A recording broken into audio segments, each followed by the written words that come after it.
کام آپ لوگوں نے کرنا ہے اور پیغمبر کے پورے کام کا خلاصہ دو کام ہے۔ میں بالکل خلاصہ اور خلاصہ در خلاصہ پیش کر رہا ہوں۔ نبی کے کام کا خلاصہ دو کام ہے۔ نمبر ایک، امت کو جنت کا راستہ دکھانا، نمبر دو، امت کو جہنم سے بچانا۔ یہ پیغمبر کے کام کا خلاصہ ہے۔ اس کو اور تھوڑا سا پھیلا لیں، امت کو خیر کا راستہ دکھانا اور امت کو شر سے بچانا، یہ نبی کا کام ہے۔ نبی کی جتنی بھی صفتیں ہیں ان کا خلاصہ دو صفتیں ہیں، ایک صفت بشیر اور ایک صفت بشیر جنت دکھانے والی ہے اور صفت نذیر جہنم سے بچانے والی ہے۔ صفت بشیر میں وعدے ہوتے ہیں، صفت نذیر میں وعیدیں ہوتی ہیں۔ صفت بشیر میں ترغیب ہوتی ہے، صفت نذیر میں ترہیب ہوتی ہے۔ یہ پیغمبر کے کام کا خلاصہ ہے، امت کو خیر کا راستہ دکھانا، امت کو شر سے بچانا۔ اگر ہم علماء نبی کے وارث ہیں، ہمارے ذمہ دونوں کام ہیں، امت کو خیر کا راستہ دکھائیں اور امت کو شر سے بچائیں۔ یہ بتائیں کہاں جانا ہے اور یہ بتائیں کہاں نہیں جانا، یہ بتائیں کون سا عقیدہ لینا ہے اور یہ بتائیں کون سا عقیدہ نہیں لینا۔ یہ دونوں کام ہمارے ذمہ ہیں، صرف ایک کام نہیں ہے، دونوں کام ہیں۔ حکیم اگر یہ بتاتا ہے کون سی دوا کھانی ہے تو یہ بھی بتائے کون سی غذا نہیں کھانی۔ حکیم دوا بھی دیتا ہے، پرہیز بھی دیتا ہے۔ عالم کو چاہیے عوام کو دوا بھی دے، پرہیز بھی بتائے۔ ہم دوا دے کر پرہیز نہیں بتائیں گے تو لوگ غلط خوراک کھاتے رہیں گے اور گمراہ ہو جائیں گے۔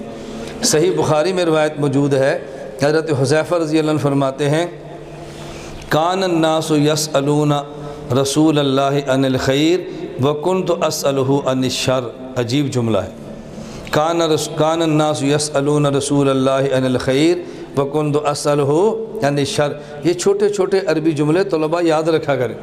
طالب علم کا ذوق ہونا تو کاپی کے بغیر بھی یاد ہوتا ہے۔ میں نے اولا سے لے کر دورہ حدیث تک صرف دو کاپیاں لکھی ہیں، ایک ارشاد و صرف، ایک کافیہ۔ ارشاد و صرف اس لیے کہ ہم اولا میں گئے، چھوٹے چھوٹے بچے تھے تو استاد نے ارشاد و صرف سائڈ پہ رکھ دی اور ہمیں کہا کاپی لکھو۔ ہم نے ارشاد دیکھی ہی نہیں تو کاپی لکھاتے تھے، ہماری مجبوری تھی۔ جب اولا کر لیا استاد نے کہا کتاب دیکھ لو، پھر ہم نے ارشاد و صرف کتاب بھی دیکھ لی۔ تو 85 قوانین ارشاد و صرف کے ہم نے لکھے تھے، اور پورے اولا والے سال ایک دن بھی مجھے ایسا یاد نہیں ہے کہ جتنی ارشاد پڑھی ہے میں روزانہ ساری پڑھ کے نہ سوتا ہوں، مجھے ایک دن بھی یاد نہیں ہے۔ جامعہ بنوریہ سب سے آخر میں سونے والا طالب علم میں ہوتا تھا اور سب سے پہلے اٹھنے والا طالب علم میں ہوتا تھا۔ میں نے ارشاد الصرف کو فاتحہ کی طرح ازبر کیا ہے، اس لیے میرے علم و صیغہ کے وفاق میں بھی 100 نمبر تھے۔ ارشاد ہم نے اتنی ٹک کے پڑھی ہے۔ نمبر 2، کافیہ۔ کافیہ کاپی میں نے کیوں لکھی ہے؟ جامعہ بنوریہ میں پڑھتا تھا تو ثانیہ والے سال چھٹی میں نے مفتی نعیم صاحب اور ناظم مولانا عبدالحمید صاحب سے کہا جی اگلے سال میں بنوریہ نہیں آؤں گا۔ چھوٹا طالب علم کی کیا اوقات ہوتی ہے؟ مجھے کہتے ہیں کیوں؟ میں نے کہا جی مجھے کافیہ کا شوق ہے، جامعہ بنوریہ میں کافیہ نہیں ہے۔ انہوں نے کہا آپ آ جانا۔ میں اگلے سال گیا، انہوں نے مجھے ایک طالب علم سے جامعہ بنوریہ میں کافیہ نصاب میں داخل کیا اور ابھی تک نصاب میں شامل ہے۔ پہلے شرح ابن عقیل ہوتی تھی، پھر کافیہ تھا۔ میں نے شرح ابن عقیل بھی پڑھی اور میں نے کافیہ بھی پڑھا۔ کافیہ کی کاپی میں کیوں لکھتا تھا کہ کوئی بھی نہیں لکھتا تھا، میرے علاوہ کوئی نہیں لکھتا تھا، اور میں کافیہ کاپی عصر کے بعد لکھتا تھا۔ ایک دن ہمارے استاد کافیہ پہ تقریر کر رہے تھے، وہ کہتا ہے تمہیں سے کاپی کوئی نہیں لکھتا؟ لڑکے خاموش۔ انہوں نے کہا جی کوئی نہیں لکھتا۔ کہتے ہیں کیوں؟ تو مجھے طالب علمی میں صوفی صاحب کہتے تھے۔ اب جو مجھے اب تقریریں سنتے ہیں ان کو تعجب ہوتا ہے یہ وہی ہے جو صوفی تھا؟ تو کہ میں عصر کے بعد بھی نہیں کھیلتا تھا۔ آپ حیران ہو گئے، زمانہ طالب علمی میں عصر کے بعد بھی نہیں کھیلتا۔ لوگ کہتے ہیں نا کھیلے تو دماغ خراب ہوتا ہے، ہمارا تو خراب نہیں ہوا، دیکھیں کچھ بھی نہیں ہوا، اللہ کا شکر ہے کتنا مضبوط دماغ چل رہا ہے۔ حافظہ بھی جوں کا تو ہے، آپ دیکھیں میں کتنی حدیثیں، میں سارے اسباق کو زبانی پڑھاتا رہتا ہوں، میں صرف بات سمجھا رہا ہوں، اللہ میں سمجھنے کی توفیق دے۔ تو مجھے استاد کہتے ہیں صوفی تو بھی نہیں لکھتا؟ میں نے کہا جی میں عصر کے بعد لکھتا ہوں۔ پتہ نہیں استادوں کے ذہن میں کیا بات ہے۔ اگلے دن ہے تو نے پورا گھنٹہ مفصل تقریر کی کافیہ پر، تقریر ختم مجھے کہتے ہیں سناؤ، میں نے ساری سنا دی۔ ان کو بڑا تعجب ہوا۔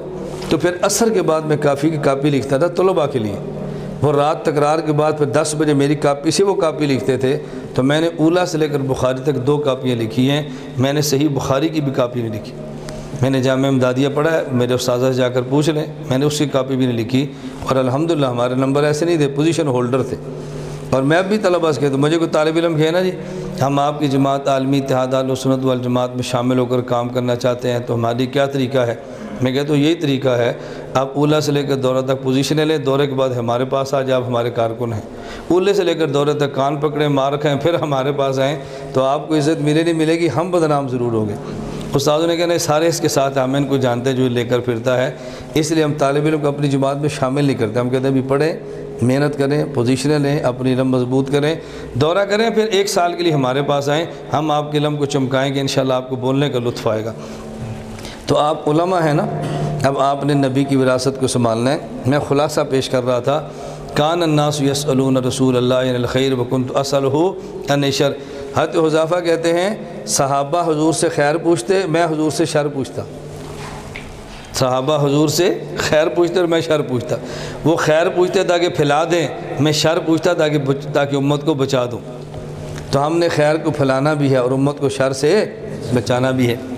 ایک مرتبہ اس سال کی بات ہے، مولانا فضل الرحمان صاحب نے مجھے اسلام آباد بلایا، خود بلایا، دعوت کی، بڑے اہتمام سے کی، سرید شریف بنا کر کھلایا۔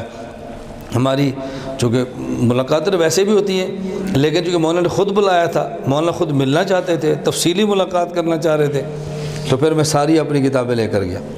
میں نے مولانا کو ایک کتاب دی، دوسری فرقہ مماتیہ، فرقہ اہل حدیث، فرقہ بریلویہ، فرقہ سیفیہ، فرقہ جماعت المسلمین، یا مرزا خان کی جو کنز الایمان کا تحقیقی جائزہ، المحنت پہ اعتراض کے جواب، میں نے ساری پیش کی، حسام الحرمین کا تحقیقی جائزہ۔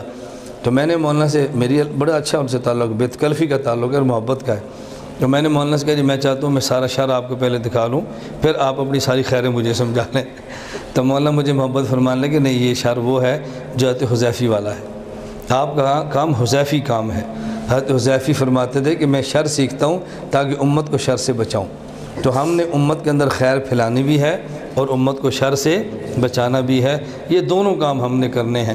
تبلیغی جماعت والے خیر پھیلاتے ہیں، ہم امت کو شر سے بچاتے ہیں، وہ کام بھی ضروری ہے، یہ کام بھی ضروری ہے۔ ان کا کام امت کو لانا ہے، ہمارا کام امت کو بچانا ہے۔ تو امت کو ایمان عمال پہ لانا بھی ہے، امت کو ایمان عمال پہ لانا ہے اور بچانا بھی ہے۔ امت آتی فضائل سے ہے، بچتی دلائل سے ہے، اس لیے تبلیغ والوں کا کام فضائل ہے، عالمی اتحاد اہل سنت کا کام دلائل ہے۔ میں رائے میں بیٹھا تھا، ایک مولوی صاحب مجھے کہنے لگے جو کام آپ کرتے ہیں اس کی دلیل کیا ہے؟ میں نے کہا جو آپ کرتے ہیں اس کی دلیل کیا ہے؟ کہتے ہیں ہماری دلیل تو قرآن میں ہے۔ میں نے کہا مجھے سنائیں۔ کہتے ہیں ادعو الی سبیل ربک بالحکمۃ والموعظۃ الحسنہ۔ میں نے کہا آیت مکمل ہو گئی ہے، کچھ باقی بھی ہے؟ کہتے ہیں باقی ہے۔ میں نے کہا پھر پوری فرما دیں۔ کہتے ہیں وجادلھم باللتی احسن۔ میں نے کہا ادعو آپ کا ہے، جادل ہمارا ہے۔ ادعو کا معنی امت کو لانا ہے اور جادل کا معنی امت کو بچانا ہے۔ آپ کا کام پہلے ہے، اس لیے اللہ نے آپ کا ذکر پہلے کر دیا ہے۔ ہمارا کام بعد والا ہے، ہمیں اللہ نے بعد میں ذکر کیا ہے۔ تو رائیونڈ پہلے ہے، سرگودا بعد میں ہے۔ تو رائیونڈ جاتے ہیں سیکھنے کے لیے کہ لانا کیسے ہے، تو سرگودا آتے ہیں سیکھنے کے لیے بچانا کیسے ہے۔ ہم رائیونڈ مانتے ہیں، آپ سرگودا مانیں تاکہ امت میں جوڑ ہو، امت میں توڑ نہ ہو۔ امت کو جوڑنا ہے یا توڑنا ہے؟ تو جوڑنے کا طریقہ یہ نہیں کہ ایک کو مانے ایک کو خیر بات کہہ دیں، نہ دونوں کام کرنے ہیں۔ میں نے کہا اس کام کے بانی بھی حضرت جی الیاس ہیں، اس جماعت کے بانی بھی مولوی الیاس ہیں۔ وہ حضرت جی تھے، مولوی ہیں، لیکن ہے تو دونوں الیاس نا، اس لیے امت کو لانا بھی ہے، امت کو بچانا بھی ہے، تو دونوں کام کریں گے نا بھی انشاءاللہ۔ بس دعا فرمائیں۔